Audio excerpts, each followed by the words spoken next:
کہ جس کے سنتے ہی ہر دل شاد اور زبان کلمہ شکر ادا کرے گی۔ جی ہاں، مسجد الحرام میں کرونا وائرس سے بچاؤ کے انتظامات اب مکمل کر لیے گئے ہیں۔ امام کعبہ شیخ عبدالرحمن السدیس نے انتظامات کا جائزہ لیا۔ ذرائع کے مطابق 20 یا 22 رمضان تک خانہ کعبہ کو زائرین کے لیے کھول دیا جائے گا۔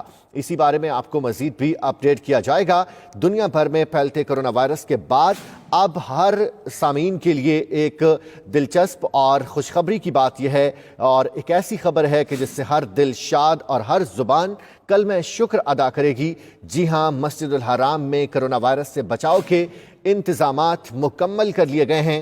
امام کعبہ شیخ عبدالرحمن السدیس نے انتظامات کا جائزہ لیا ہے اور ذرائع کے مطابق 20 یا 22 رمضان تک خانہ کعبہ کو زائرین کے لیے کھول دیا جائے گا۔ مسلمانوں کے لیے بہت خوشی کی خبر ہے، اور اس خبر کو سنتے ہی ہر دل شاد ہو جائے گا اور ہر زبان کلمہ شکر ادا کرے گی۔ مسجد الحرام میں کرونا وائرس سے بچاؤ کے تمام تر انتظامات مکمل کر لیے گئے ہیں۔